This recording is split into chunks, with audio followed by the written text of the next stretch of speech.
Boa tarde a todos e a todas, sejam bem-vindos à segunda palestra do sétimo seminário do Comum São Paulo.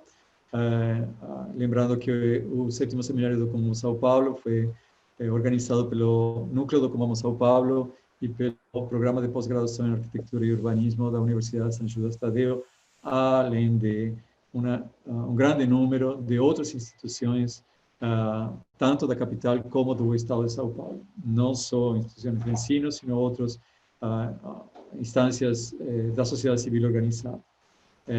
Temos também o apoio de um número muito grande de personalidades e de estudantes e de professores e de amadores da arquitetura moderna que nos han ajudado a desenvolver o trabalho. Como falamos hoje de manhã, é um público de mais de 800 pessoas que está participando de alguma maneira neste seminário. Isso transforma este seminário, o sétimo seminário, em um seminário mais populoso, mais concorrido, apesar de estarmos com distanciamento social, apesar de estarmos na pandemia, terminou sendo um seminário que conseguiu, seminário nacional e regional, a gente conseguiu reunir. E isso nos enorgulhece muito.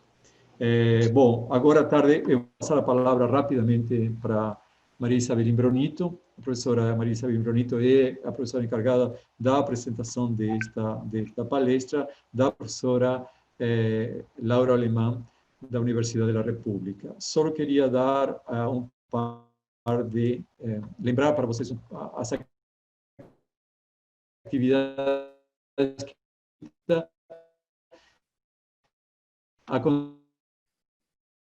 acontecerá a Assembleia Geral do 18 de 2020 e que, além disso, vai ter a eleição da nova coordenação, para o qual convido a todos e a todas para participar.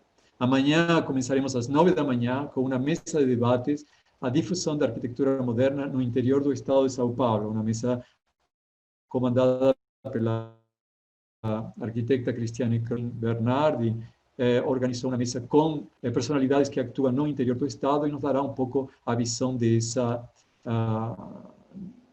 difusão, dessa divulgação da arquitetura moderna, alastrando-se por todo o território do estado de São Paulo. Depois dessa mesa, durante a manhã, teremos a primeira mesa de comunicação e à tarde teremos a mesa de patrimônio em risco, às 15h30, comandada pelo professor Miguel Antônio Bussar, que nos acompanha aqui, e que amanhã terá essa mesa, que, como já adiantou hoje a Mônica Junqueira, que também participa da mesa, é patrimônio muito mais que em risco. Então, é uma mesa importante para ser vista. E, à tarde, às 18 horas, teremos a terceira palestra do ciclo do professor Nivaldo Vieira de Andrade Júnior, da Universidade da Bahia, que tratará sobre a geração 50, arquitetura moderna, política profissional e mercado na Bahia. Na quarta-feira teremos a quarta palestra, La mirada distante, la construcción de la imagen de la arquitectura moderna brasileña y latinoamericana, de Ana Esteban Maluenda, professora da ETSAM, da Faculdade de Arquitetura de Madrid, da Politécnica de Madrid, e as duas mesas de debate. A mesa de debate Tombamentos Recentes de Bens Modernos, comandada pela professora Andrea Tourinho, e uma mesa de comunicação.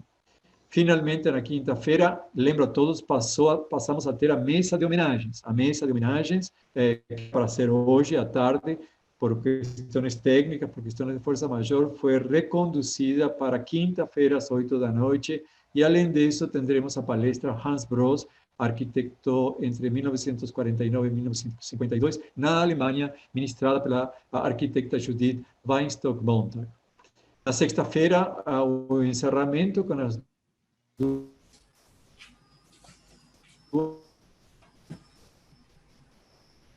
últimas, Togama Rosa, que é nosso coordenador geral do Docomomo Brasil. No sábado, não esqueçam, pelo menos para os que estão já inscritos nas oficinas, vamos ter 10 oficinas de patrimônio cultural moderno acontecendo em várias cidades do estado de São Paulo, na capital, em Araraquara, em Presidente Prudente, em Ribeirão Preto, em São Carlos, e aí pela frente. convidamos a todos e a todas, entonces, a participar. O link para esta semana sempre será o mesmo, é esta sala onde estamos agora. Os links para as oficinas vão ser dados diretamente pelos organizadores de cada oficina. No transcurso da palestra, vamos submeter para você certificados específicos para o ouvinte, se queremos ter uma noção da quantidade de pessoas que estão participando de cada mesa, um pouco para nosso resultado final do seminário que veremos na mesa de encerramento. Muita participação. Agradecemos a professora Laura Alemán, que está conosco, e passo a palavra para Maria Isabel Imbronito. Obrigado, Bel. Obrigada, Fernando. Boa tarde a todos, a todas. Bem-vinda, Laura, bem-vinda. Buenas tardes a ustedes. Em nome do 7º Seminário do Comom, Universidade de São Judas, a gente tem agora a fala da Laura Alemán, né, arquiteta uruguaia, formada pela Universidade de la República, né, com várias publicações. Laura tem vários livros interessantes, Hilos Rotos, Os Fios Cortados, Ideias de Cidade em Uruguai no século XXI, que é sua tese de pós-grado. Outros assuntos de interesse de Laura. Laura também tem várias publicações, vários livros publicados em poesia. Laura é professora no Instituto de História da Arquitetura, na Universidade da República. Também tem alguns trabalhos como arquiteta, Laura, então, em várias áreas, Laura atua. Eu paso a palabra. Bienvenida, Laura, la palabra es tuya. Buenas tardes. Bueno, muchas gracias por la invitación. Gracias a Fernando, a María por la presentación. Bueno, voy a tratar de hablar despacio para que puedan entenderme y a la vez de ir rápido para poder llegar al tiempo que me han pedido, ¿verdad? Bueno, yo voy a hacer una presentación, voy a compartir pantalla porque voy a mostrar imágenes, por supuesto, así que voy a intentar a ver ahora si ya podemos compartir, me dicen cualquier cosa.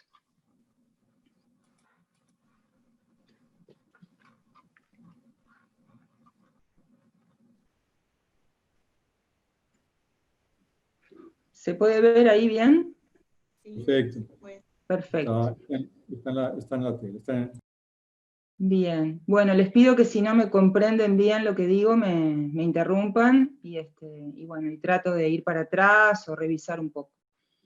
Bueno, el título de mi conferencia es Moderato Cantabile, que en realidad es un término que viene de la música, ¿verdad? Es una expresión musical que sugiere las ideas de, bueno, de lentitud, de moderación, de armonía, ¿verdad? De mesura. Y bueno, de algún modo también es un homenaje a la escritora Marguerite Duras, que tiene una novela del año 58, así titulada.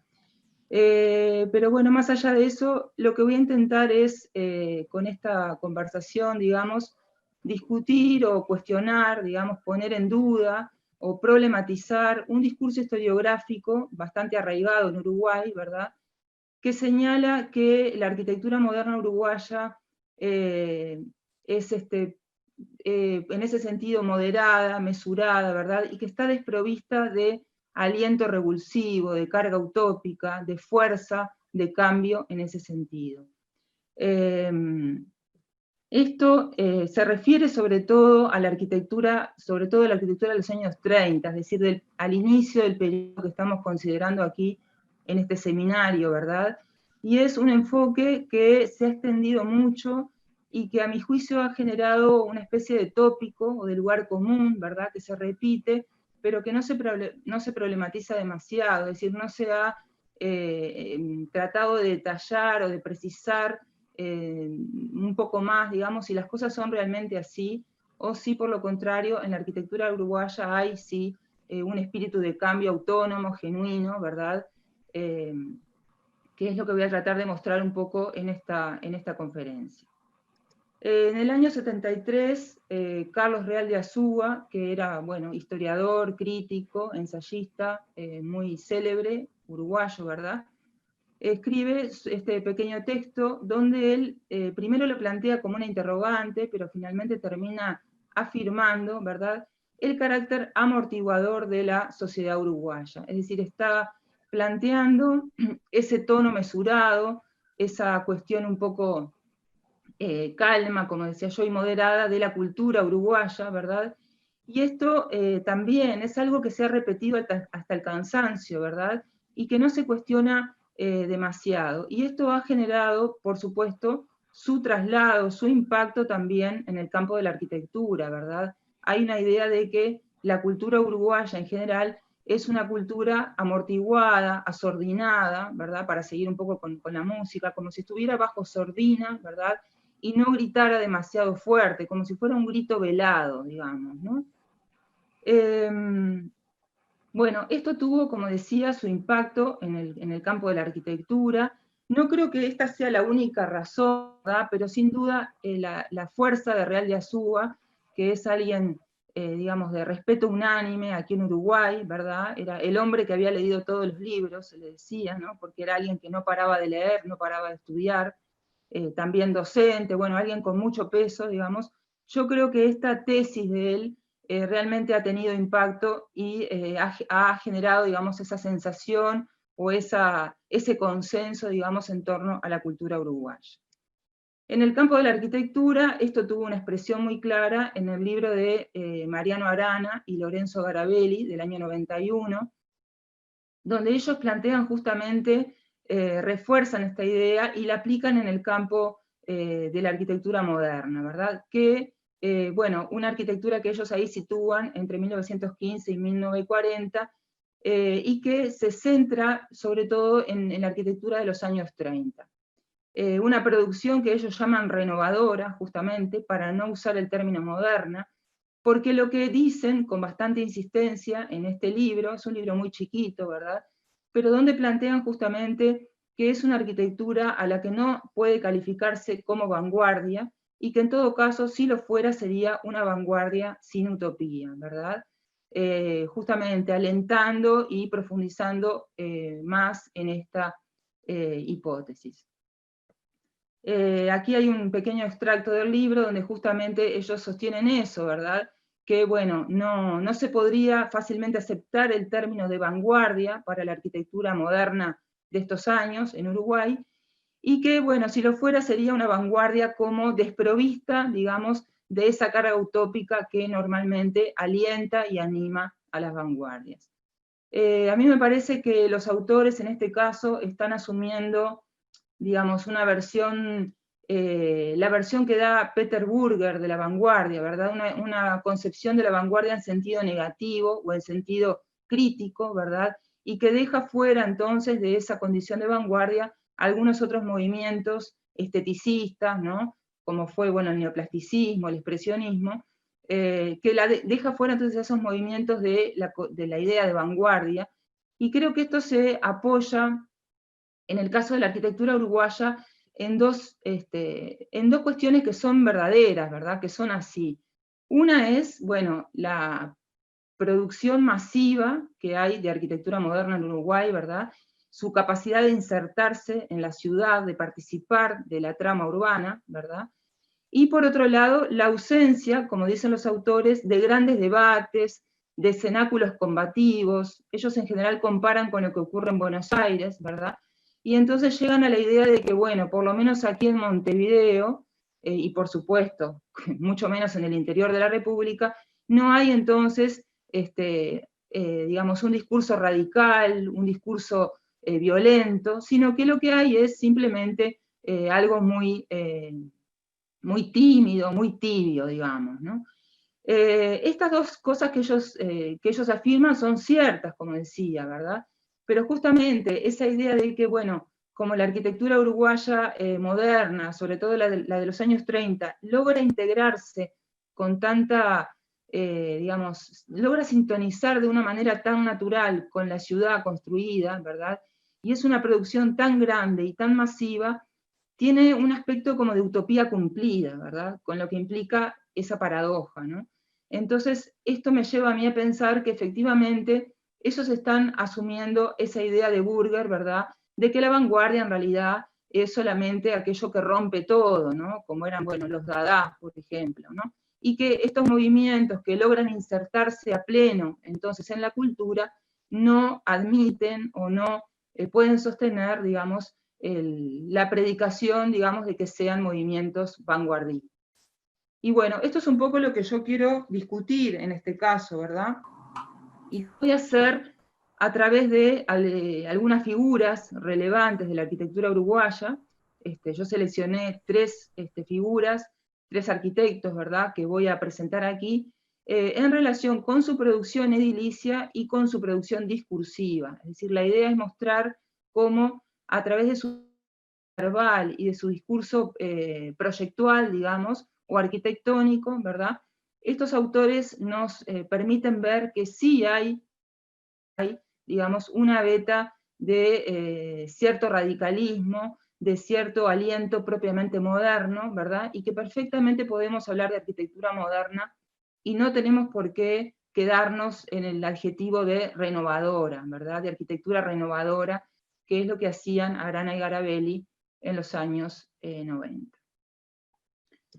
Bueno, estamos en una época fulgurante, ¿no? Los años 30 en Uruguay son los años del Campeonato Mundial de Fútbol, ¿verdad? Bueno, celebrado a través de este conocido afiche de Guillermo Laborde. Son años justamente de la construcción del Estadio Centenario, de la construcción del Hospital de Clínicas, ¿verdad? De obras públicas mayores, ¿no? El gran impulso ballista, ¿verdad? Del Estado que toma digamos, las riendas, en muchos casos, de la producción arquitectónica, ¿verdad? Con, obviamente, lo que estoy mostrando ya es bastante elocuente, ¿no? Con edificios que son, por lo menos para la escala de lo que es Montevideo y de lo que era en aquel momento, edificios muy importantes, ¿no? De mucho empuje. Y también con una producción doméstica muy interesante, ¿verdad? Que ya empieza a hablar otro lenguaje, otras palabras, otro idioma, ¿verdad? Como el caso de esta Casa Barreira del arquitecto Fresnedo Siri. Pero bueno, en medio de este momento tenemos la figura de Octavio de los Campos, a quien vemos aquí en este retrato un poco gardeliano, digamos, ¿no?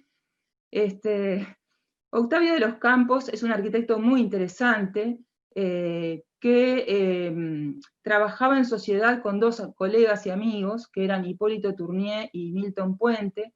Aquí los vemos en esta foto un poco graciosa, digamos, en el año 29, cuando todavía no estaban siquiera recibidos, ¿verdad? Ellos se titulan como arquitectos en el año 29, y allí empiezan a trabajar de modo muy fuerte, pero es un estudio que tiene una producción enorme, prácticamente a lo largo de todo el siglo XX, es decir, desde el año 29-30 hasta los años 90, ¿verdad? Tienen una producción enorme como arquitectos, también como directores de obra, ¿verdad? Y como empresarios, fundan una empresa constructora y además de sus proyectos, también trabajan como constructores de proyectos ajenos, digamos, de proyectos muy importantes. Pero bueno, vamos entonces a la figura de Octavio, ¿verdad? Que es el que está aquí abajo, ¿verdad? Que es, digamos, era básicamente el que proyectaba, el que dibujaba, ¿verdad? El que tenía el lápiz en la mano era Octavio. Sus compañeros se dedicaban sobre todo a la dirección de obra y al trámite con la clientela, ¿verdad? Con los comitentes. Y bueno, uno de los eventos muy importantes donde participa este equipo es el anteproyecto del Plan Regulador de Montevideo del año 30, que es en realidad una iniciativa privada, ¿verdad?, que se ofrece, digamos, al poder público, al gobierno, y que está guiada por un equipo liderado por Mauricio Craboto.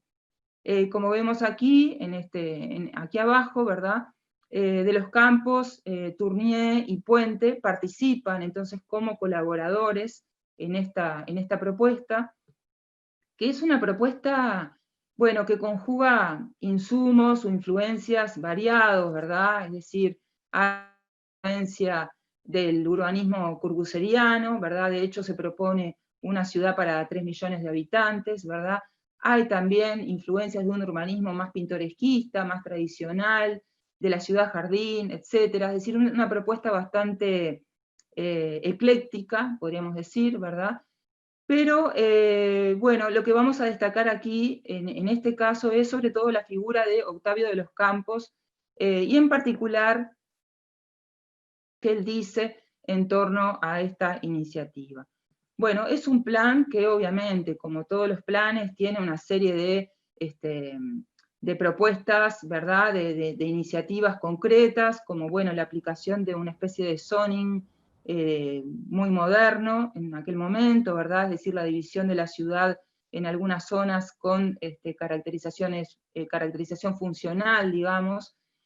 Bueno, una mirada de futuro, de video que tenía que ser, como dije recién, de 3 millones de habitantes, ¿verdad? Y la conversión de la península, es decir, de lo que hoy llamamos Ciudad Vieja, es decir, este sector de aquí, de la ciudad de Montevideo, en un centro de negocios, es decir, la especialización funcional de la Ciudad Vieja en un centro de negocios, y la operación más polémica y más crítica del plan, que es el traslado del centro cívico de la ciudad centro geométrico de la mancha urbana. Es decir, esta operación que estamos viendo aquí, que es justamente el traslado, ¿verdad?, de este centro que estaba ubicado históricamente en la península a el baricentro, ¿verdad?, de la trama urbana, es la operación entonces más polémica y la que está en revuelo en esos años. Esto va a generar un interesante debate, un debate en la prensa, ¿verdad?, a oponer justamente a Julio Vilamajó, un arquitecto consagrado ya, ¿verdad?, en Uruguay, ¿verdad?, va a oponer a la voz de Vilamajó con la voz justamente de Octavio de los Campos, que en aquel momento es mucho más joven que Vilamajó, unos 10 años menor, digamos, y que con total, digamos, soltura y frescura se va a enfrentar a su maestro, digamos, y va a plantear algunas cosas que son también muy polémicas. Y bueno, aquí tenemos un resumen, ¿verdad? Un extracto de algunas cosas que dice Vilamajó. Lo primero que sale a decir Vilamajó es que le parece totalmente fuera de lugar, digamos, trasladar ese centro histórico de Montevideo al centro de la mancha urbana, y lo que hace es invocar una especie de metáfora un poco ingenua, ¿verdad? Y una metáfora orgánica o biologista, podríamos decir, que compara a la ciudad de Montevideo con una planta silvestre. Y bueno, lo que dice Vilamajó es que la ciudad ha tenido un desarrollo natural, ¿verdad? Un curso histórico natural, orgánico, ¿verdad? Y que lo que hay que hacer es corregirla, encauzarla, orientarla, pero que no le parece sensato, digamos, dejar de lado toda esa elaboración natural e imponer un cambio tan rotundo, tan radical como el que estos arquitectos que promovían el plan regulador estaban dispuestos a instalar, ¿verdad? Esta mirada de Vilamajó, que yo califico un poco de ingenua, porque obviamente está hablando de una evolución natural, ¿verdad?, de la ciudad, está dejando de lado, digamos, todo lo que hay de esta pretendida naturalidad, digamos, todos los fenómenos socioeconómicos, ¿verdad?, que han alentado y que han promovido ese desarrollo.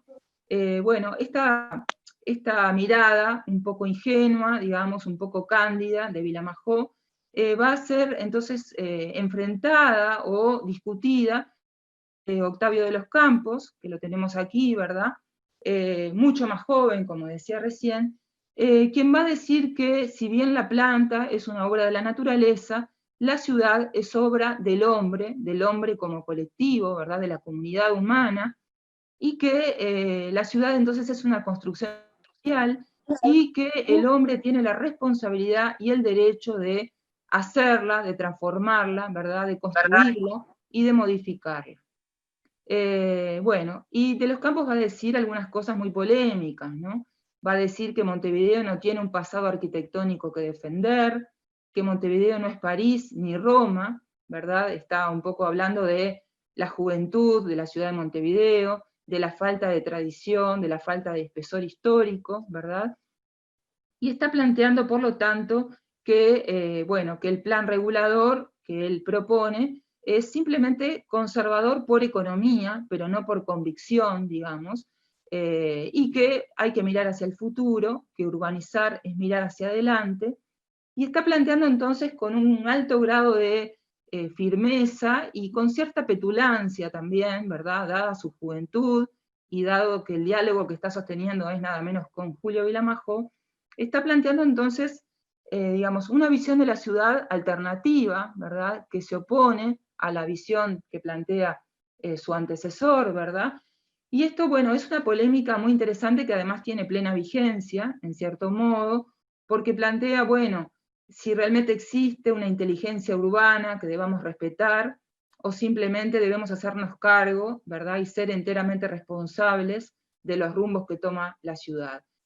Bueno, es una polémica, una discusión que por lo menos en Uruguay todavía se mantiene, ¿verdad? Entre quienes apelan a la planificación pura y dura y quienes consideran que la ciudad tiene esa especie de motus propio, ¿verdad? Que tenemos que dejar a su libre albedrío, ¿verdad? E intervenir lo menos posible.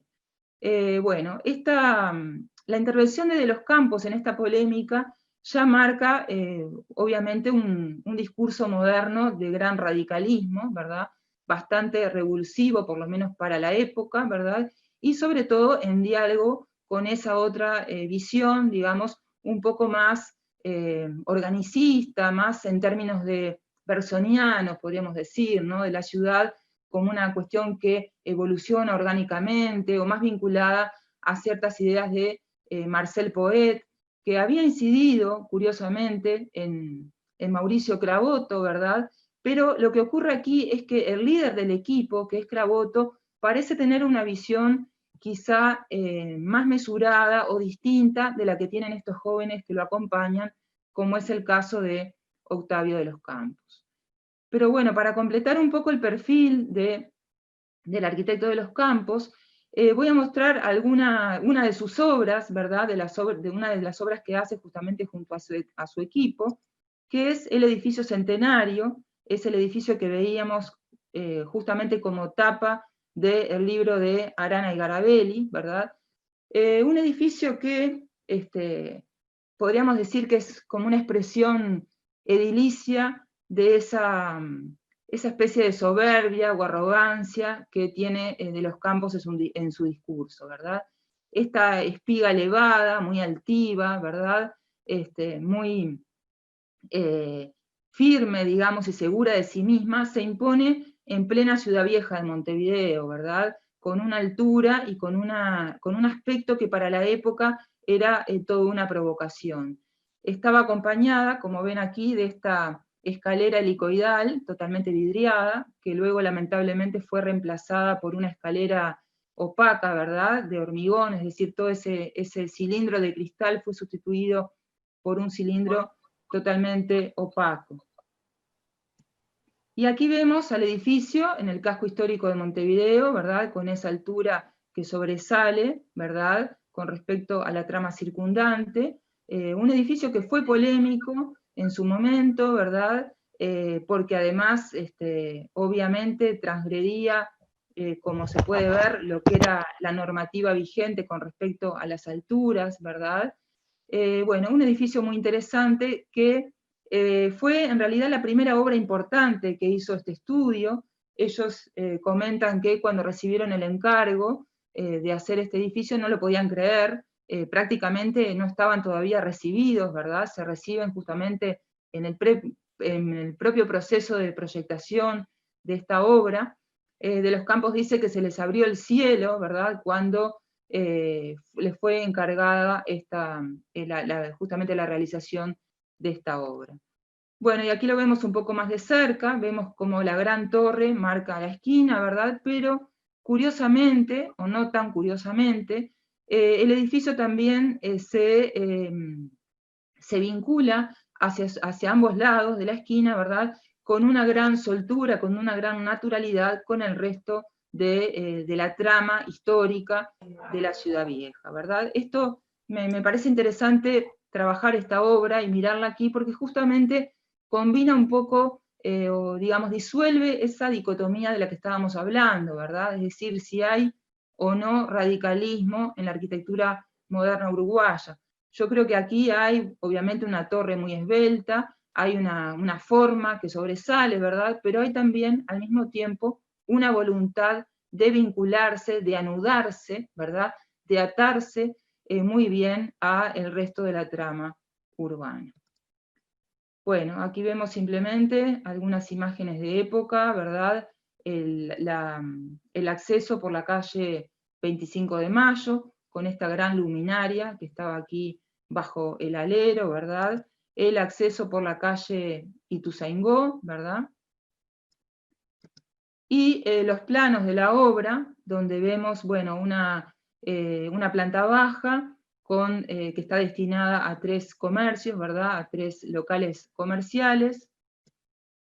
La planta típica del edificio, ¿verdad? Que son 6 niveles de oficinas, con esta doble crujía, con la curiosidad o digamos, un detalle que llama la atención, que es que los servicios, ¿verdad? Estaban, es decir, los baños estaban dispuestos sobre la fachada, lo cual también es un rasgo muy claro de modernidad, de cierta irreverencia, ¿verdad? Por parte de estos arquitectos tan jóvenes.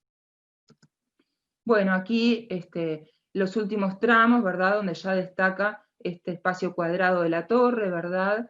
Con este ángulo tan característico, ¿verdad? Que se marca muy claramente en la fachada. Pero bueno, algunas otras imágenes donde podemos ver entonces justamente la figura tan imponente, ¿verdad? Tan fuerte de esta torre tan elevada, ¿verdad? Y el modo en que con mucha sensatez, ¿verdad? Y con una gran calidad de proyecto, ¿verdad? El edificio logra entonces vincularse al resto del tramo, ¿verdad? Por ambos lados. Este edificio fue durante muchos años considerado, todavía hoy es considerado, quizá la obra emblemática de este estudio, ¿verdad? Es un estudio que fue muy ecléctico en su producción, en su larga producción, y muchas veces después se les reclamaba a ellos que volvieran a hacer una arquitectura como la del edificio Centenario, ¿verdad? Una arquitectura moderna, despojada, radical, ¿verdad? Porque ellos luego, bueno, incursionan en otras corrientes, incluso llegan a trabajar con el Tudor, con algunos edificios muy eclécticos, con cierta base neoclásica, ¿verdad? En pleno siglo XX. Y bueno, y lo que ellos contestan es que ellos tienen oficio, que la arquitectura puede ser buena o puede ser mala, pero no hay por qué ceñirse a una sola forma de proyectar, ¿verdad? Y defienden su eclecticismo a capa y espada, un eclecticismo que seguramente proviene también de su necesidad de responder a diferentes comitentes, ¿verdad? Y no perderse muchos de los encargos y de los trabajos que les serán encargados. Es una obra esta, entonces, en cierto modo, fundante de la producción de este estudio, de este equipo. Bueno, aquí simplemente vemos las fachadas para ver con más claridad justamente el perfil, ¿verdad? El perfil altimétrico del edificio, de cómo de unos pocos niveles pasa luego a esa torre tan elevada que todavía hoy se destaca con mucha claridad en el cielo de la ciudad vieja, ¿verdad? En el perfil del casco histórico de Montevideo. Bueno, otro autor, otro arquitecto que me interesaba visitar, ¿verdad? Para mostrar un poco esto, para tratar no de demostrar quizá, pero de mostrar, aunque si fuera posible, ¿verdad? La existencia de ciertas voces muy altas, ¿no? En la arquitectura uruguaya, de cierto discurso que no es una mera réplica de lo que ocurre en otros lados, o por lo menos no es, como en algún momento plantean Arana y Garabelli, ¿verdad? Una adopción acrítica de formas que llegan, ¿verdad? Esa idea de que los arquitectos uruguayos simplemente reciben formas del exterior y las aplican, las traducen con mayor o menor talento, ¿verdad? a mí me parece, y es lo que estoy tratando de demostrar aquí, que por lo menos algunos de los mejores arquitectos uruguayos sí tenían un discurso propio y sí tenían conciencia de que estaban haciendo algo nuevo, ¿verdad? De que estaban inaugurando cosas nuevas, ideas nuevas, un nuevo modo de hacer arquitectura. Bueno, que tenemos aquí entonces es Juan Antonio Escaso, quien proyecta, como ustedes sabrán, el Estadio Centenario, ¿verdad? Y muchas otras obras importantes. Un arquitecto que egresa en el año 16 de la Facultad de Arquitectura, y que en su propio discurso de egreso, es decir, en el discurso que él pronuncia cuando le dan el título de arquitecto, en el año 16, ya plantea algunas cosas interesantes, ¿no? Estas pequeñas palabras que dice Escaso en enero del año 16, plantean justamente que, bueno, que hay que desterrar los estilos que ya están caducos, que ya están muertos, ¿verdad? Que no hay que volver a ellos. También hay una apelación muy clara, que Escaso va a reiterar en otras oportunidades, a la sinceridad, a la verdad como una gran bandera, ¿no? Como un gran emblema, digamos, discursivo, en este caso. El rechazo de la simulación, el rechazo de la hipocresía, el rechazo de la imitación, ¿verdad? Y la apelación a la lógica, ¿no? La lógica, la razón, es decir, todas las grandes banderas de la modernidad, digamos, están aquí desarrolladas a pleno, ¿verdad? Por arquitectos que son uruguayos, y que lo que están haciendo es, bueno, obviamente dialogando con un discurso global, con un discurso que venía así de los países centrales, como es obvio, ¿verdad? Pero apropiándose de ese discurso, haciéndolo propio, ¿verdad? Y que, por lo tanto, no parecen estar asumiendo nada de modo irreflexivo. Bueno, aquí hay también una cita a Raskin, ¿verdad? Cuando Escaso habla de la lámpara de la verdad. Raskin era un tipo muy leído en este momento, tanto Escaso como Surraco, como otros autores, otros arquitectos lo consultaban en aquel momento, ¿verdad? Y bueno, esa apelación a algo veraz, verdadero, ¿verdad? Sin simulacro, sin simulación, ¿verdad? Sin mentiras, para decirlo de una manera más burda, es algo que está en el aire en este momento y que aparece con mucha claridad, entonces, en estas primeras palabras de Escaso, cuando se titula como arquitecto.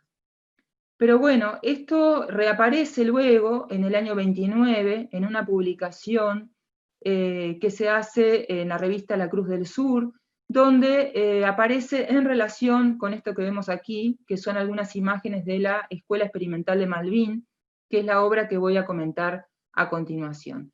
En este texto que vemos aquí a la derecha, lo que hace Escaso es evocar su propio discurso del año 16, repite algunas cosas, es decir, retoma literalmente parte de ese discurso y va a agregar algunas otras palabras que vamos a ver a continuación, además de desarrollar algunas cosas con respecto al programa de la escuela experimental, ¿verdad? Y del proceso, digamos, de la gestación, de todo ese proceso por el cual él llegó a hacerse cargo de ese proyecto, que es, digamos, uno de sus proyectos preferidos, ¿verdad? Es un proyecto al cual Escaso vuelve una y otra vez lo toma como excusa, digamos, para hablar de arquitectura, ¿verdad? Para hablar de la relación entre el programa y el espacio, para hablar de la relación entre, bueno, lo que debe ser la forma y la función, es decir, algunos tópicos claves de la modernidad que Escaso obviamente trató de plasmarlos en esta obra, ¿verdad? Y que una y otra vez aparecen reiterados en sus palabras. Bueno, aquí aparece un poquito más grande un resumen, un extracto que yo hice de este texto justamente, donde, bueno, aquí aparece de nuevo, como decía, ¿verdad? La apelación, digamos, de su discurso del año 16, y aquí se completa, ¿verdad?, con algunas otras cosas, donde, bueno, con cierta ironía, Escaso dice que dejemos tranquilos a los griegos, los árabes y a todos los estilos, porque ya han cumplido con su misión, ¿verdad? otra vez esa idea de que no hay que apelar a lo que ya está muerto y caduco, ¿verdad? La apelación a interpretar las ideas de nuestro tiempo, ¿verdad? Y bueno, y allí ya se mete un poco más en el caso concreto de la escuela, ¿verdad? Habla de abordar el programa desde adentro hacia afuera, ¿verdad? De que la expresión exterior del edificio sea una especie de correlato deductivo de lo que ocurre en el interior, más allá de que esto sabemos que es, puede llegar a ser puro discurso, ¿verdad? De que en los hechos las cosas no son tan así, digamos, pero bueno, es interesante ver cómo Escaso propone todo esto, ¿verdad? Otra vez, aquí al final, la apelación a la lógica, ¿verdad? Para que cubra y desborde toda concepción, como dice Escaso, la apelación a la sinceridad, a la veracidad, etc. Es decir, que recoge su discurso del año 16, lo completa, lo complementa con otras cuestiones, ¿verdad? Y sigue adelante un poco en la misma línea. Vamos a ver entonces aquí, como hicimos en el caso anterior, obra concreta, que es entonces la Escuela Experimental de Malvín. Esta escuela surge de un proceso, que ahora vamos a comentar un poquito, que se inicia en el año 27, ¿verdad? Pero que llega como a fraguar en el año 29. En el año 27 Escaso ya había hecho algunos edificios escolares, concretamente en el año 26 había hecho escuelas para la zona de Maroñas y de Manga, ¿verdad?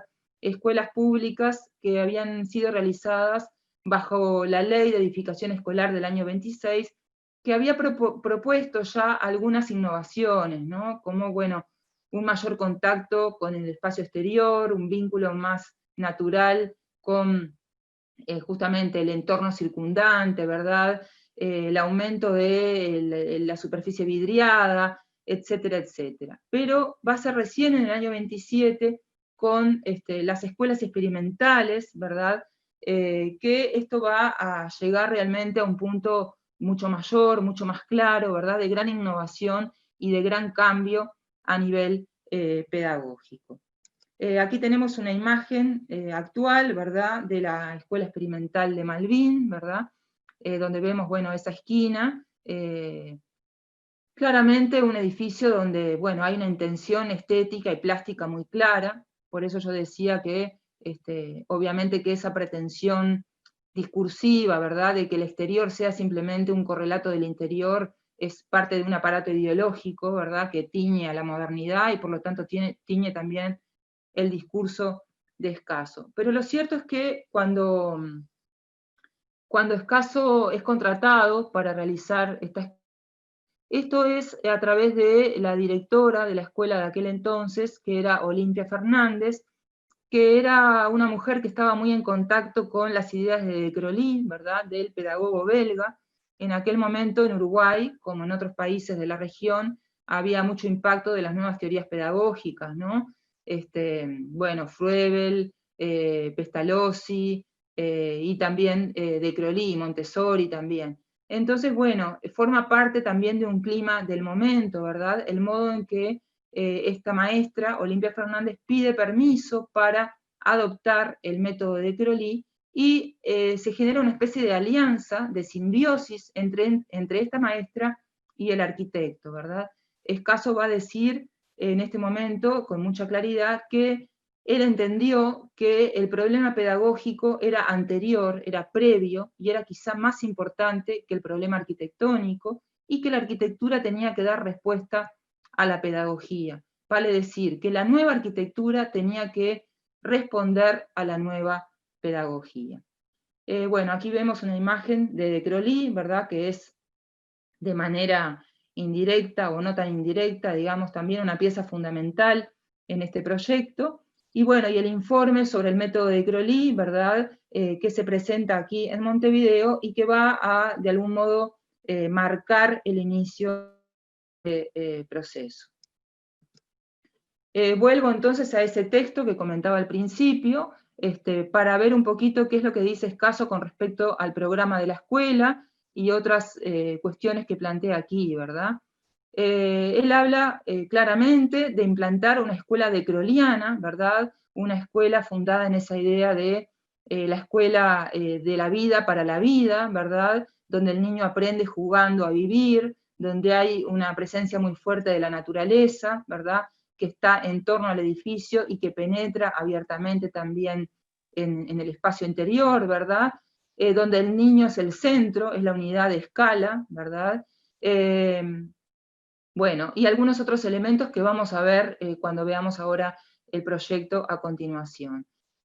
También Escaso va a comentar algunas cosas, bueno, que ya decíamos, la idea de economía, de utilidad, ¿verdad? Que el exterior sea un trasunto fiel del interior, la apelación a los grandes ventanales, a los volúmenes netos, etcétera, ¿verdad? Todo forma parte entonces de este mismo discurso. Y acá lo que hace Escaso es justamente comentar, o contar cómo fue todo ese proceso, su encuentro con Olimpia Fernández, ¿verdad? Repite algunas cosas, pero bueno, plantea, es una visión también, bueno, claramente cargada de utopía, ¿verdad? Cargada de ese impulso utópico, de esa voluntad de cambio, ¿verdad? Un discurso muy, muy florido, en cierto modo muy recargado, ¿no? Donde, bueno, se habla de la espontaneidad, la libertad, la alegría, ¿verdad? Hay una especie de idea de que con este cambio realmente se va a poder plantear una innovación muy grande a nivel de la educación, ¿verdad?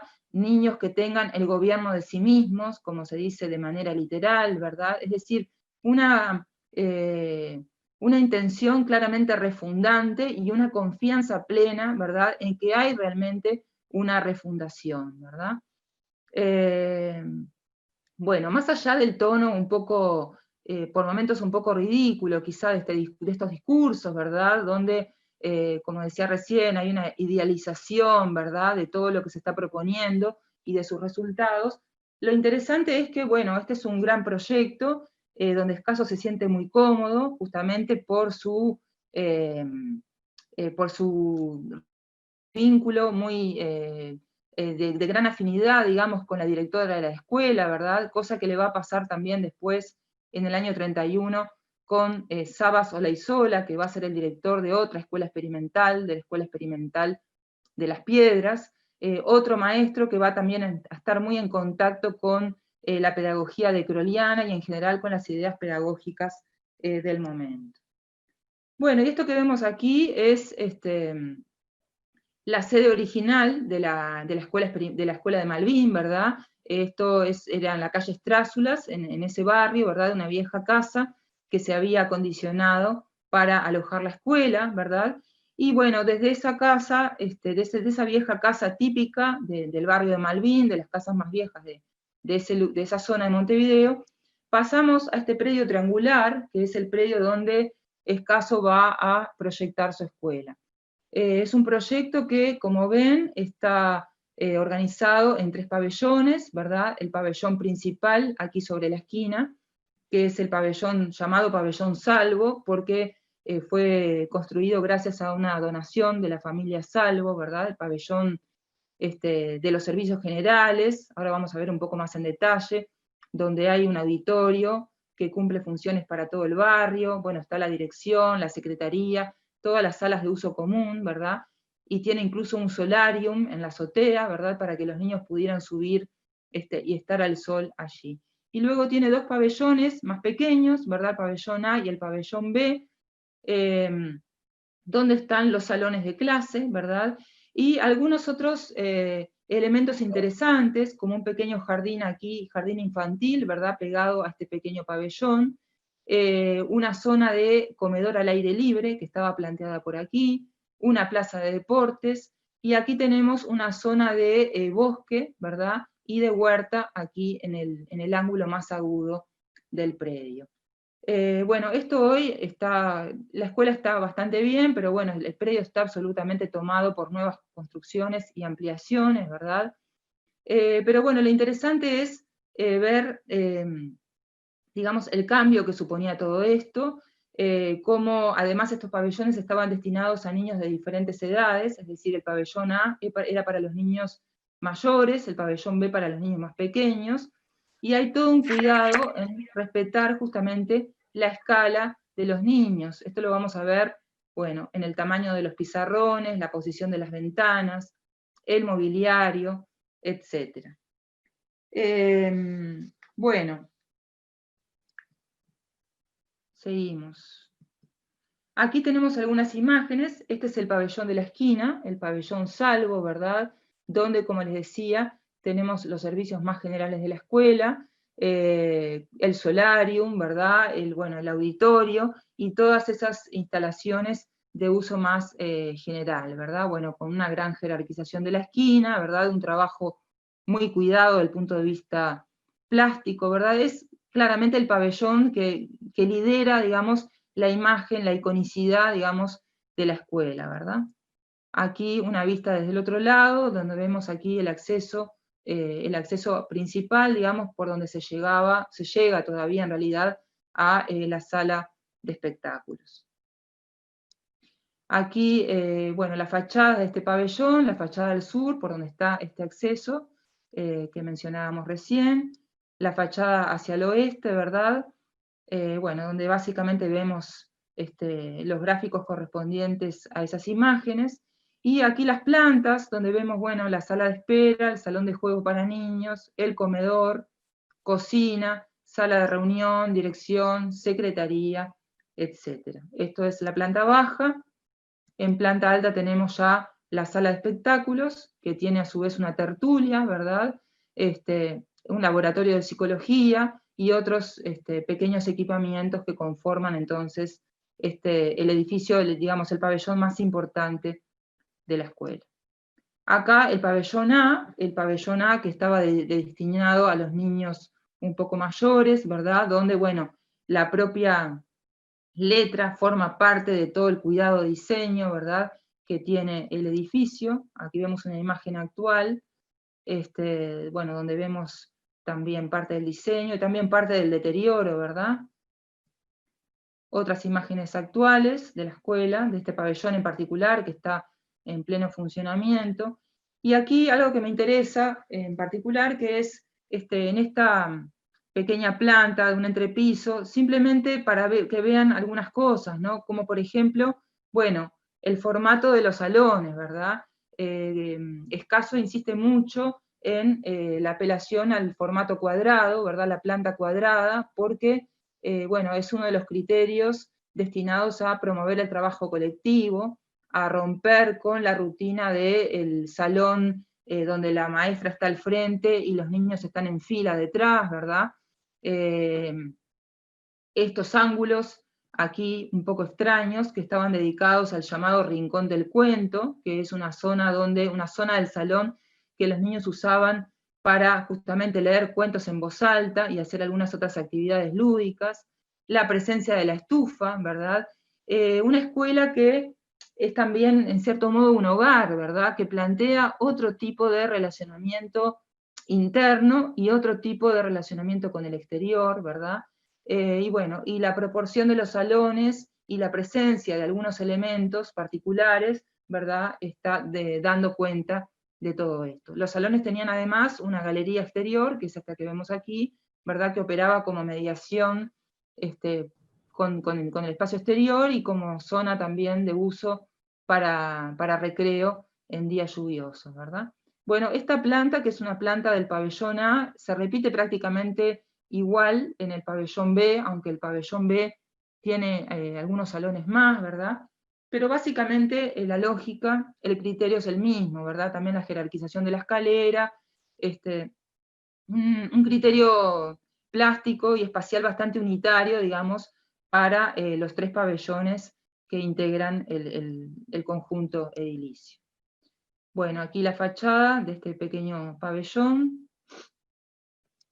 y algunas imágenes interesantes. Un elemento, bueno, célebre, famoso de la escuela eran los toboganes, ¿verdad? Los toboganes que comunicaban el piso alto con el jardín, que luego fueron eliminados por razones de seguridad, ¿verdad? Pero que también un poco abonaban la misma idea, ¿verdad? La idea de que la escuela tenía que ser también un espacio lúdico, ¿verdad? Un lugar donde no solamente se aprendía, en el sentido más estricto, sino que se aprendía en un sentido mucho más global, mucho más comprensivo, ¿verdad? Donde el juego, el trabajo manual, la educación física, ¿verdad?, etcétera, tienen la misma importancia que el trabajo intelectual. Claramente hay entonces aquí una búsqueda de acoplar esta arquitectura a las nuevas teorías pedagógicas, ¿verdad? Y por eso Escaso insistía tanto en que la arquitectura debía ir detrás, como que debía ser subsidiaria, ¿verdad?, o acompañar de la mejor manera la revolución pedagógica que se vivía en aquel momento. Aquí algunas imágenes muy interesantes, muy curiosas de la época. Esta es una foto del año 52, de un eclipse de sol, ¿verdad?, donde vemos a los estudiantes, a los alumnos junto a la maestra, ¿verdad?, y vemos también en primer plano el tobogán. Otras imágenes del espacio entre los pabellones, ¿verdad?, de esos espacios exteriores que se acondicionaban, bueno, para, como decíamos hoy, para jardín infantil, o para comedor, ¿verdad?, o para pequeña plaza de deportes, ¿verdad? Y el espacio posterior, el espacio ya, digamos, hacia el fondo del predio, donde aquí vemos con bastante claridad a los escolares en la huerta, ¿verdad?, trabajando con la tierra. Una idea muy importante también era que ellos cultivaban la tierra y también cocinaban a partir de eso y comían lo que habían cultivado, ¿verdad? Es decir, había todo un ciclo de producción y consumo, podríamos decir, ¿verdad?, donde los propios estudiantes eran los que trabajaban la tierra, obtenían los vegetales y luego los cocinaban y los comían en la propia escuela. Aquí vemos también, bueno, otra imagen donde se ve todo ese espacio exterior, bastante grande, ¿verdad?, con estudiantes bastante grandes en este caso. Y aquí la cocina, ¿verdad?, eran las niñas, en realidad las que se encargaban de hacer la comida. Esto lo dice el propio Escaso, algo que, bueno, hoy sería bastante cuestionable, pero bueno, en aquel momento era lo más habitual, es decir, los varones estaban aparentemente eximidos de esta tarea, ¿verdad? Pero bueno, lo cierto es que en la propia escuela se cocinaba y luego se comía en el comedor del pabellón general, del pabellón más grande, o en el comedor al aire libre, si esto era posible. Bueno, otras imágenes de la época, donde se ve el espacio interior, las mesas de trabajo colectivo, ¿verdad? Hay también, obviamente, un rechazo del pupitre, ¿verdad?, del pupitre tradicional de la escuela de y de principios del siglo XX, ¿verdad?, de esa sucesión de escritorios, ¿verdad?, y hay una apelación entonces a estas mesas que promueven, digamos, otro tipo de intercambio.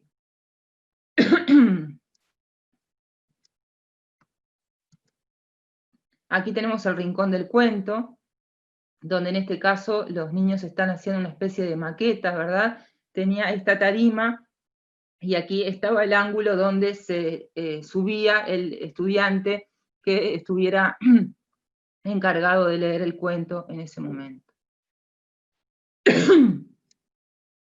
Bueno, estas son imágenes actuales, pero bueno, aquí vemos la relación con el exterior, la proporción y el tamaño de las ventanas, ¿verdad? Todo estaba hecho, como decía, a la altura de los estudiantes, de los niños, ¿verdad?, de acuerdo a su medida, a sus proporciones. Escaso también insiste bastante con esa cuestión de el niño comunidad escalar, ¿verdad?, de la escuela, y eso se nota también, no solamente en la posición de los pizarrones, que no tengo acá imágenes para mostrarlo, sino también en la proporción, el tamaño y la ubicación de las ventanas.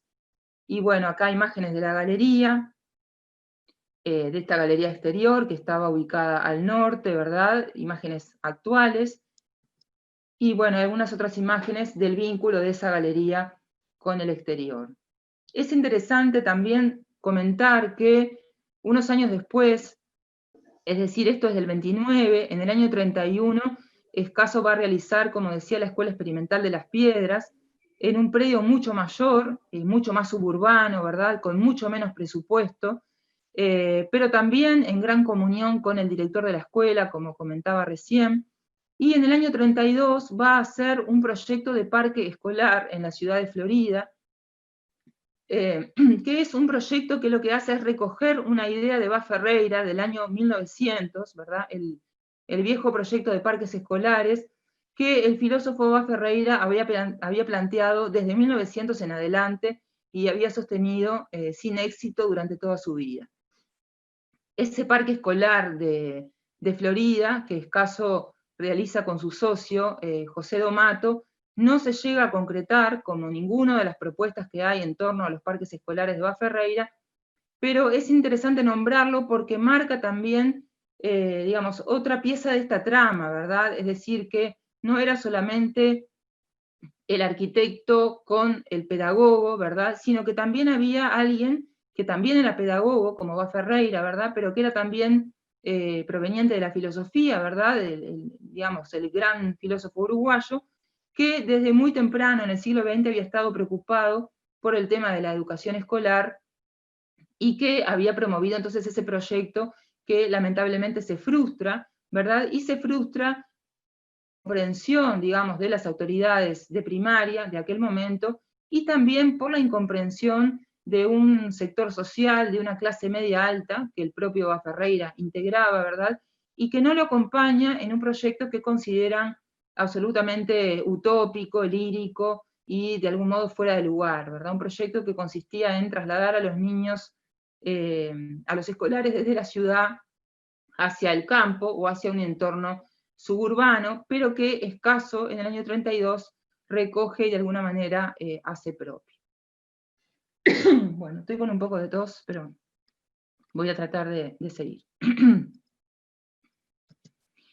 Bueno, finalmente la tercera figura que yo cuya obra quería comentar aquí, es el arquitecto Luis García Pardo, un arquitecto también, bueno, además de que es un arquitecto muy longevo, que vive muchos años, un arquitecto de una gran producción, de una vasta producción en Uruguay, un gran experimentador, alguien que ha atravesado diferentes situaciones proyectuales, que ha incursionado en diferentes, digamos, técnicas, propuestas y aventuras, podríamos decir, ¿verdad? Y que, bueno, hasta poco antes de su muerte sigue pensando, sigue proyectando y sigue dándole vueltas al tema de la arquitectura. La obra de García Pardo tiene gran impacto, sobre todo en los años 50, por eso también la traía acá, ¿verdad? Porque estamos ya en otro momento, estamos en un momento de una modernidad mucho más institucionalizada, más aplomada, más incorporada ya de manera plena al imaginario uruguayo, ¿verdad? La década del 50, la llamada década de oro o década brillante, ¿verdad? Donde se produce una gran cantidad de edificios notables, ¿verdad? De gran excelencia, que plantean de algún modo algunos códigos diversos de lo que vimos anteriormente, de la etapa anterior, una etapa que podríamos decir un poco más híbrida, digamos, o más de primera incursión, digamos, en algunas conquistas modernas, ¿no? Pero que aquí en los años 50 ya llegan a su paroxismo, digamos, y realmente hacen eclosión, ¿verdad? La figura de García Pardo, entonces, bueno, decía, bueno, también un tipo muy interesante, con una gran producción, egresa en el año 41 de la facultad, ¿verdad? Y también, más allá de que va a ser sobre todo un hacedor, ¿verdad? Un proyectista, alguien que está permanentemente pensando y haciendo arquitectura, también va a tener un discurso, quizá con otro tenor, de otro talante, ¿verdad? Y ahora lo vamos a ver, pero un discurso donde deja muy claro su sintonía, ¿verdad? Con la arquitectura de la época, su sintonía con las ideas nuevas de aquel momento, ¿verdad? Y su conciencia de está realmente proponiendo novedades, de estar haciendo cosas nuevas y diferentes a las que planteaba la tradición. Pero bueno, como decía, son los años 50, es otro momento en Uruguay, ¿verdad? Es la época de la... estamos bajo el impacto de la generación del 45, ¿verdad? Una generación de escritores y críticos muy célebres, la llamada Generación Crítica, que publica la revista Número a partir del año 49, cuya portada vemos aquí, con algunos de sus más famosos integrantes, ¿verdad? Como Idea Vilariño y Juan Carlos Onetti, que era justamente amigo de García Pardo, por eso también me interesaba traerlo aquí, amigo y compinche de García Pardo en los años de juventud, ¿verdad? Una década marcada también por el cambio de plan de estudios en la Facultad de Arquitectura, un cambio que es absolutamente violento y, digamos, doloroso, que provoca la renuncia de algunos docentes, que plantea realmente un giro en el modo de entender la arquitectura y de enseñarla, que propone una arquitectura totalmente al servicio de la sociedad, con una mirada bastante sociologista y por momentos reduccionista también, ¿verdad? Y que bueno, que va a marcar muy claramente toda esa década, en particular el discurso y la obra de Carlos Gómez Gavazo, a quien tenemos aquí abajo, ¿verdad? Que es el gran mentor del nuevo plan, su gran impulsor, ¿verdad? Y que va a tener sobre todo una obra a nivel de pensamiento y ordenamiento territorial muy destacable.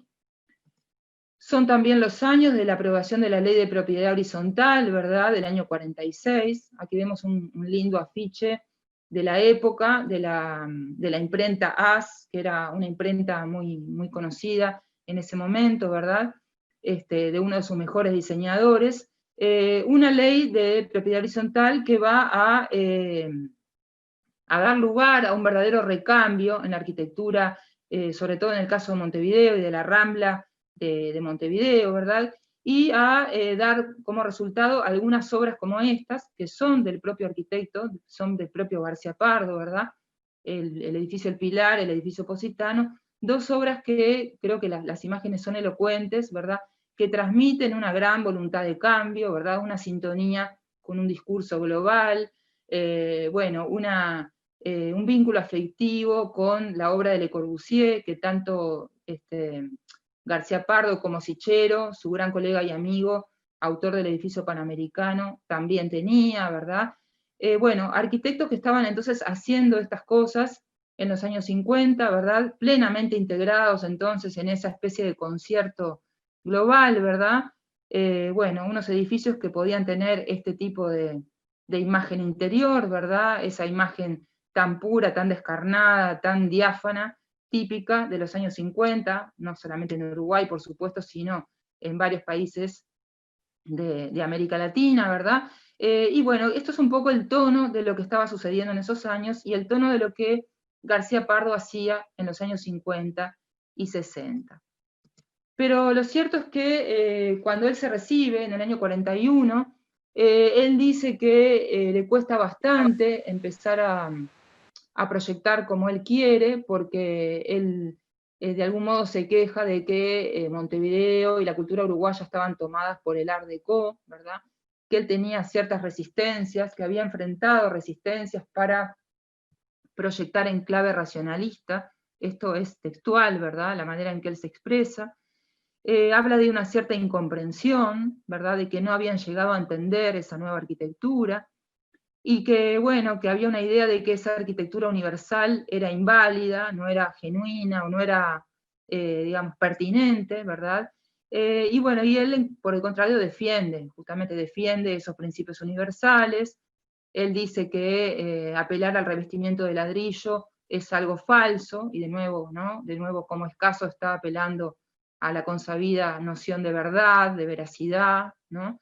Y bueno, en este pequeño texto que está tomado de una entrevista, García Pardo nos da un poco el panorama, obviamente muy subjetivo, ¿no?, un poco individual, de cómo se siente él cuando se recibe y cómo le cuesta, digamos, comenzar a realmente hacer la arquitectura que él creía que era la arquitectura necesaria, la arquitectura pertinente, la arquitectura que Uruguay tenía que producir en aquel momento si quería estar a la altura de lo que ocurría en el mundo, ¿no?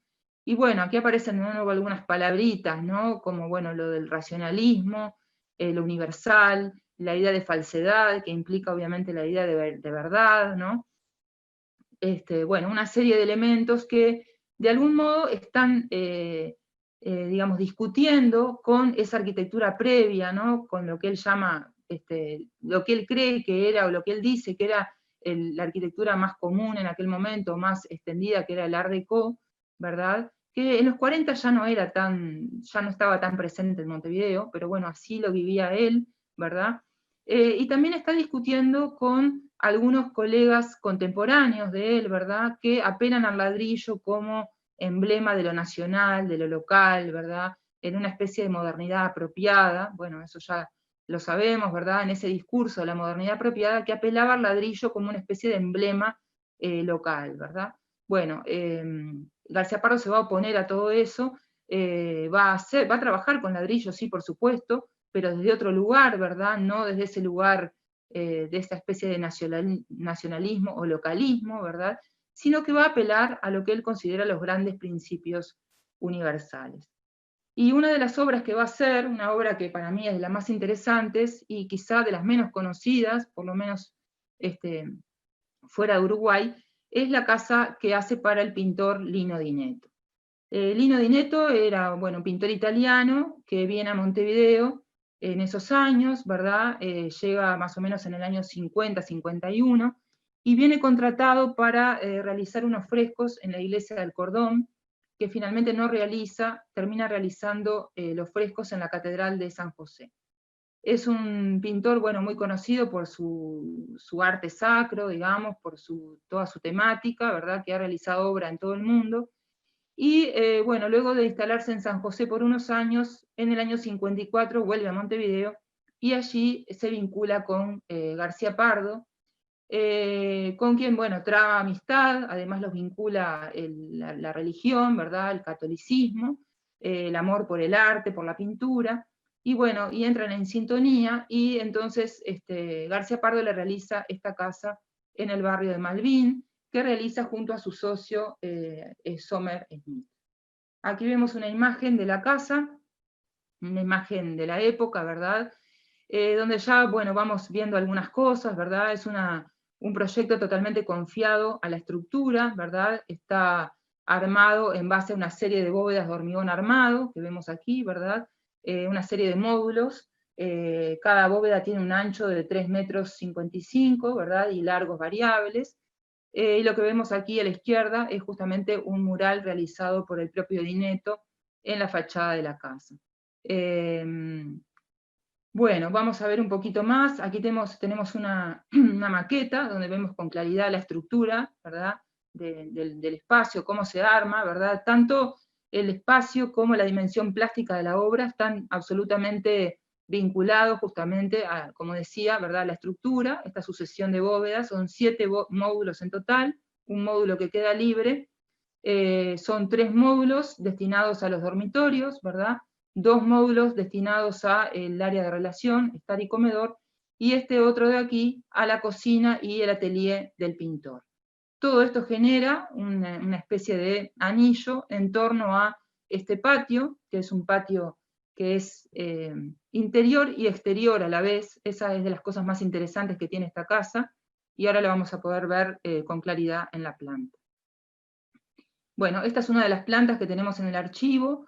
No es la planta definitiva, porque hay algunos detalles que no están, ahora vamos a ver, pero básicamente podemos entender el proyecto, digamos. Aquí tenemos la esquina, la calle Almirón, la calle Fleming, ¿verdad? El acceso principal, el área de relación, y aquí sobre la calle Fleming los 3 dormitorios, ¿verdad? El patio, protegido por este muro al frente, ¿verdad? El estudio del pintor y la cocina. Y esta zona, que es un acceso de servicio, ¿verdad? Por aquí contra la pared lateral. Es decir, se recuesta contra las medianeras, ¿verdad? Con el área de relación y se vincula hacia adelante con esta zona de patio y con los dormitorios que están orientados hacia el este. Esta especie de cortina vegetal que estaba dispuesta aquí para proteger a los dormitorios, finalmente se eliminó, es parte de lo que ahora no tenemos. También por aquí falta la estufa a leña, hay algunos otros detalles de pavimento que cambiaron, y ahora lo vamos a ver en otras imágenes. Bueno, aquí otra planta, simplemente para ver con más claridad la estructura, donde vemos, ¿verdad?, toda la modulación, los pilares, bueno, la zona de servicio con su escalera helicoidal, ¿verdad?, que además tiene un subsuelo. Aquí tenemos la zona de subsuelo, ¿verdad?, y tenemos un detalle de esta escalera. Voy a ir un poquito más rápido porque creo que ya estoy en hora.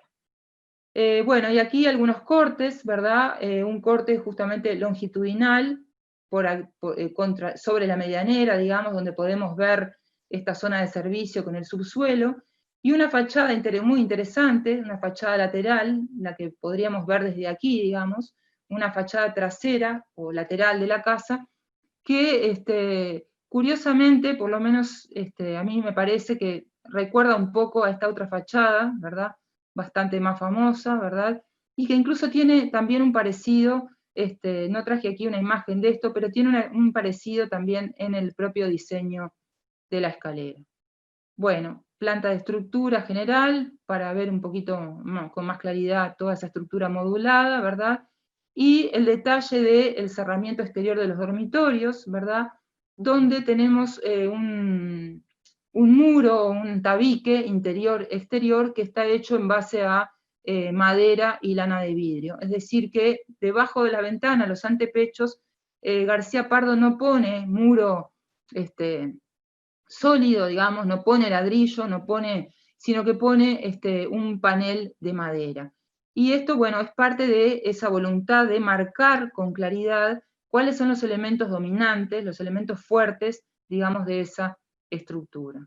Aquí tenemos, bueno, de nuevo, ¿no?, la fachada, los 3 dormitorios, por el lado de Fleming, por el lado de Almirón, aquí el acceso principal, y aquí, bueno, estos muros que, bueno, sigue igual, todavía no tenía realizado el mural del pintor. Bueno, y esta es la planta a la que quería llegar, en realidad, porque es una planta mucho más despojada, más depurada, y que me parece que es la más apropiada para entender algunas claves de este proyecto, ¿no? A ver, una serie de muros que prácticamente no se tocan, ¿verdad? Estos muros sólidos, ¿verdad?, que están ahí como yuxtapuestos, digamos, uno en torno a otro, pero que donde hay gran espacio libre, ¿verdad?, una gran interpenetración espacial, la continuidad del pavimento de piedra laja, que llega desde afuera y se mete adentro de la casa, y esto es así hoy, ¿verdad? Por eso decía, es una planta más fidedigna, más ajustada. Bueno, la presencia de la estufa que no estaba, ¿verdad? Pero bueno, los elementos duros, ¿verdad?, de la estructura, los elementos más débiles, como estos paneles de madera que mencionaba recién, ¿verdad? Cierta reminiscencia de las casas patio de Mies, quizá, ¿verdad?, una intención de abrir, pero no del todo, ¿verdad?, un espacio que se abre al exterior, pero que a la vez queda bastante controlado, ¿verdad? En fin, una planta que a mí me parece preciosa, me parece muy interesante, y que realmente marca el espíritu, digamos, de esta obra, que es claramente una obra totalmente radical, digamos, en sus presupuestos, ¿no?, en sus preceptos de, bueno, de veracidad, de eficiencia, ¿verdad?, de universalidad, que lo podríamos poner entre comillas, ¿no?, trayendo a García Pardo, ¿verdad?, con una vocación totalmente, digamos, de cambio, ¿no?, de ruptura con respecto a la tradición doméstica vigente en años previos en Uruguay. Bueno, acá algunas imágenes del interior, ¿verdad? Una vista de donde podemos ver, bueno, el acceso, ¿verdad?, de la casa y la llegada, digamos, hacia los espacios de relación. Y aquí una vista un poco inversa desde el acceso, donde creo que pueden llegar a ver la combinación de los dos pavimentos, ¿no? El pavimento de parqué, de madera, aquí, y la piedra laja, que llega del exterior, ¿verdad?, se entromete, se mete dentro del espacio interior y continúa su viaje, digamos, a través de todo el espacio.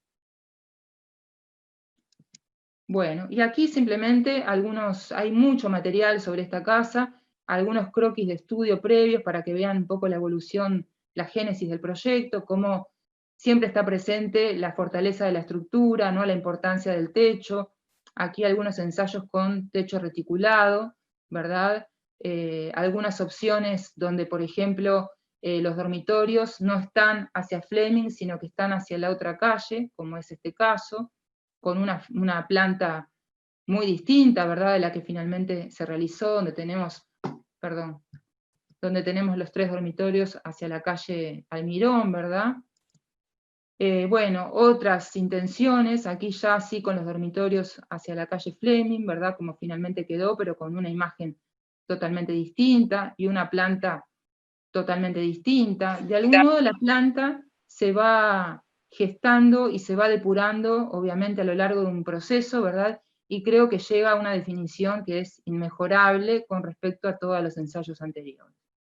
Bueno, ensayos con el techo plano, ya algunos croquis donde empiezan a aparecer las bóvedas, ¿no?, la estructura modular abovedada, el muro de piedra también, y bueno, finalmente este pequeño boceto de Di Neto, ¿verdad?, que es un estudio justamente del mural para insertarlo ahí en el muro de la casa, ¿verdad? Este es un croquis de Di Neto que tiene, no sé si alcanzan a ver, pero tiene un texto allí que dice la nayita de la forma, el nacimiento de la forma.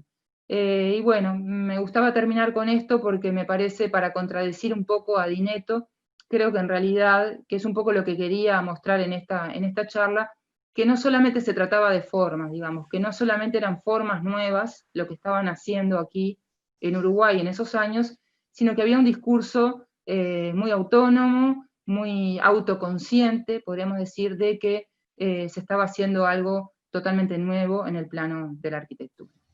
Bueno, y nada más, porque creo que me pasé bastante de hora. Muchas gracias. Gracias, Laura. Que belo panorama a partir de três arquitetos, 3 visões, mas com uma abordagem profunda de cada um e tempos dando conta de de períodos também longos. Então, queria abrir para questões, se as pessoas quiserem colocar questões. Ay, pido disculpas que me pasé de la hora, pero bueno. Laura, tranquilo. Fui bastante rápido. Tranquilo. ¿Puedes comentar algo sobre la presencia de García Pardo en Brasil? Pregunta de Hugo Segawa. Sí, justamente es algo que, no tanto sobre la presencia de García Pardo en Brasil, pero algo que me olvidé de comentar, y la gran influencia que tiene la arquitectura brasileña en García Pardo, que eso está asumido y dicho por él en varias oportunidades, sobre todo el caso de Pampulha, ¿verdad?, de Niemeyer, o sea, tiene varios momentos García Pardo donde asume y donde de algún modo agradece el impacto que tiene, y además se ve en su propia obra, ¿verdad? Bueno, realmente tiene contacto con la arquitectura brasileña, por supuesto.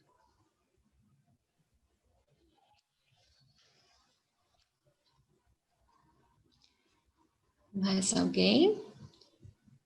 El caso de Reidi también, bueno, Reino Levi, o sea, hay varios otros arquitectos, ¿verdad?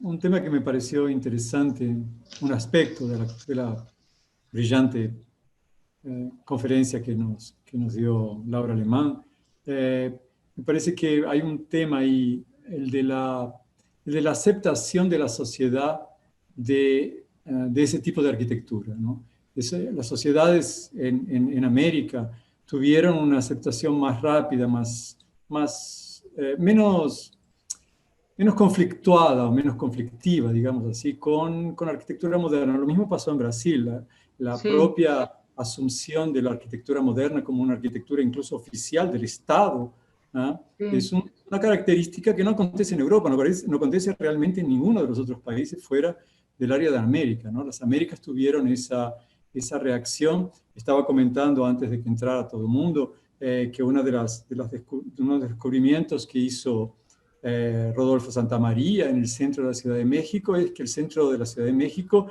más del 60% del centro de la Ciudad de México fue construido en los años 20, de 20, 30, 40, es decir, en el siglo XX, con una arquitectura moderna y de muy buena calidad. Y había una aceptación natural de la propia ciudad. Uruguay parece, por lo menos Montevideo, parece tener esa misma situación, y también esa misma situación aquí en Brasil. Tal vez sea un tema interesante, muy bien tratado por la profesora Alemán. Y, sin embargo, con aspectos de patrimonio, cuando se trata de preservar la arquitectura moderna, nosotros tenemos más problemas que con la arquitectura del siglo XIX, porque hay una especie de sentido común de que el patrimonio tiene que ver solamente con la longevidad, con la historia de los edificios, y cuando los edificios son más recientes, cuesta educar, cuesta entender que también deben ser protegidos, ¿no? Es decir, hay una idea de que la arquitectura moderna no justifica la protección, ¿no? Y eso no tanto ocurre en la academia, es más bien un tema de sentido común entre la gente, ¿no? De que se maravillan con la arquitectura del siglo XIX, pero no logran ver la importancia de proteger la arquitectura del siglo XX, ¿no? Por más que vivan en ella y la acepten, digamos, no la aprecian de la misma manera, ¿no? Ahí hay un problema.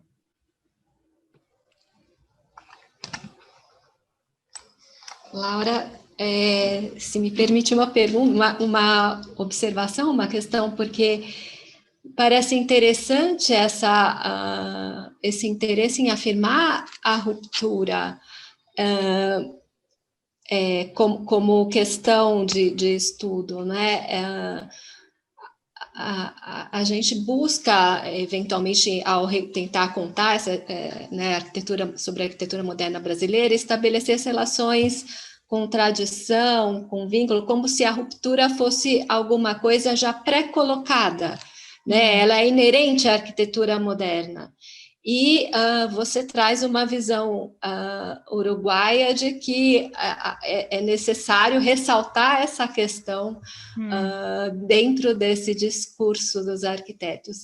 E, ao mesmo tempo, você traz obras que têm processos de trabalho que, por mais que afirmem no discurso a ruptura, buscam ali a escola, né, do escasso, buscam uma relação com a vida de uma maneira muito forte, né? Isso me faz pensar nessa aproximação que você faz ao início da sua fala, né, com a Margarita Duras, com relação ao que essas obras falarem por si próprias, com relação a essa relação discurso e obra construída.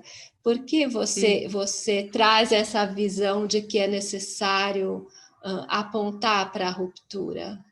Sí, yo creo que en el caso de Uruguay hay una tensión, ¿no?, entre la ruptura y la tradición, digamos, ¿no? Bueno, como en muchos otros casos. A mí lo que me motiva para resaltar, digamos, yo no creo que la ruptura sea buena en sí misma, sea algo deseable en sí mismo, ni lo contrario. No creo que no es ni buena ni mala. Simplemente creo que en Uruguay, como un poco explicaba al principio, se ha construido, ¿no?, una mirada donde, digamos, la afirmación de esa moderación, de esa mesura a la uruguaya, que es cierta, porque es así, ha opacado, digamos, o ha invisibilizado gran parte del discurso, digamos, que si bien no es un discurso quizá violento o demasiado radical, es un discurso que tiene sus voces fuertes. Entonces, digamos, esa tranquilidad o esa contención de la arquitectura uruguaya ha llevado muchas veces a creer que los arquitectos trabajaban como simplemente copiando lo que venía de otro lugar y que no tenían idea de que estaban haciendo algo diferente. Entonces, lo que yo quería mostrar, más que una cuestión de grado, de ruptura, es simplemente una cuestión de que sí hay un discurso consciente, ¿no?, autoconsciente, de que sí hay algunos arquitectos que, además de estar mirando las revistas y proyectando edificios, están pensando y están convencidos de hacer algo nuevo y entusiasmados con eso, como es el caso de Escaso con las escuelas. Él está convencido, en todos esos textos como tan edulcorados, digamos, él muestra que está convencido de que está inaugurando algo nuevo y que va a lograr una educación nueva, ¿verdad? Entonces, me parece que esa idea de que, bueno, de que simplemente eran arquitectos que ejecutaban ideas que venían de otro lado, es equivocada y es injusta. No tanto porque yo pretenda que hay una gran ruptura, porque en Uruguay no hay ruptura nunca en nada, porque somos, de algún modo, somos amortiguados, como dice Real de Azúa. No vamos a discutir a Real de Azúa. Simplemente lo que digo es que quizá hay que matizar o problematizar un poco eso, para ver que no es algo tan homogéneo, ni tan moderado como se plantea, y que hay luces y sombras en eso, que hay algunos arquitectos o que hay algunas miradas que se salen un poco de esa cuestión tan, tan calma, digamos, ¿no? Sobre todo a nivel discursivo.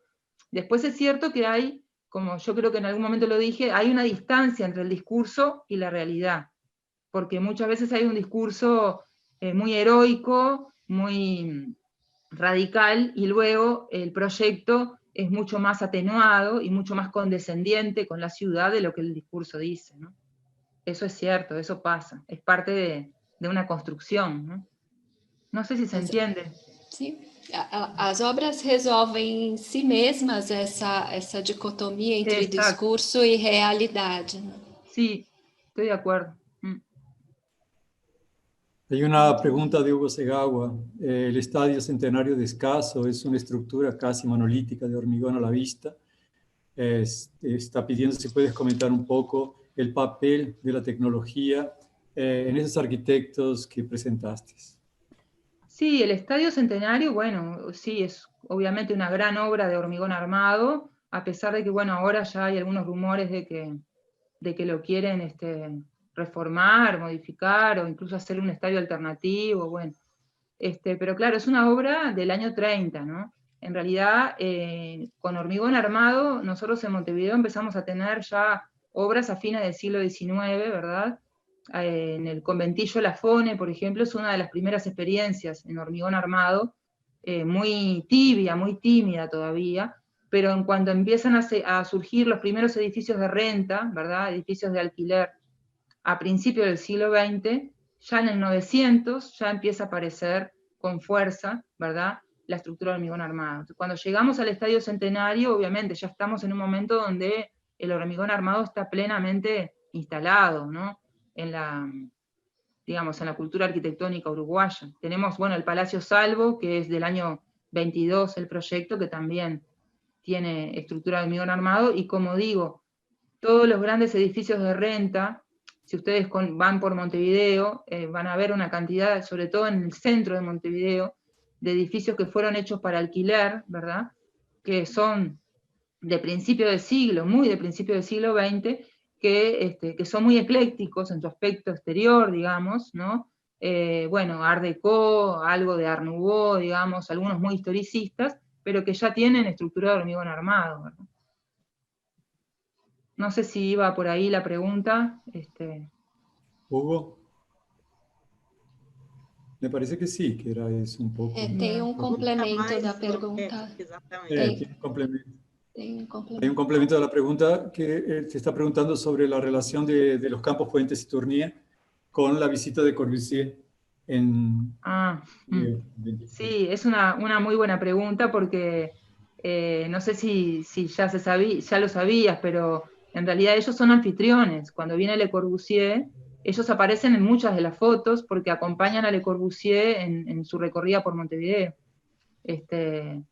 Lo que pasa que, bueno, no, esas cosas no las traje porque si no ya demorábamos 3 horas, pero en realidad tanto de los Campos como sus dos amigos y colegas acompañan, sí, a Le Corbusier. Bueno, van a la famosa visita al Palacio, al cerro, desde donde ven el Palacio Salvo, y Le Corbusier se horroriza, ¿no?, y dice que le va a tirar con un cañonazo y no sé qué, y hay algunas fotos en el puerto también. En realidad iba el decano de la facultad de aquel momento, y ellos formaban parte como de ese séquito de anfitriones, digamos, que acompañaba a Le Corbusier.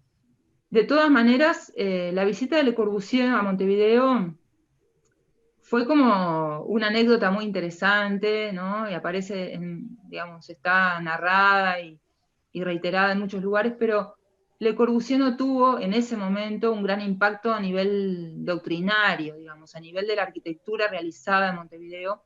No hay una huella muy clara de Le Corbusier, digamos que la obra de los Campos Puente Tournier de los años 30 es mucho más deudora de Dudok, de Mendelssohn, algo de Loos en algún caso, pero no estrictamente de Le Corbusier.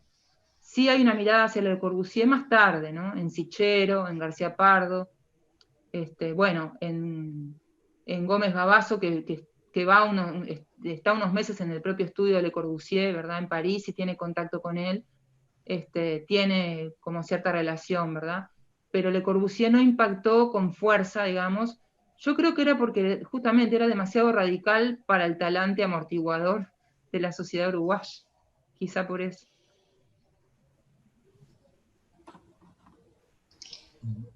Hugo? Mais ¿Cierto? alguém?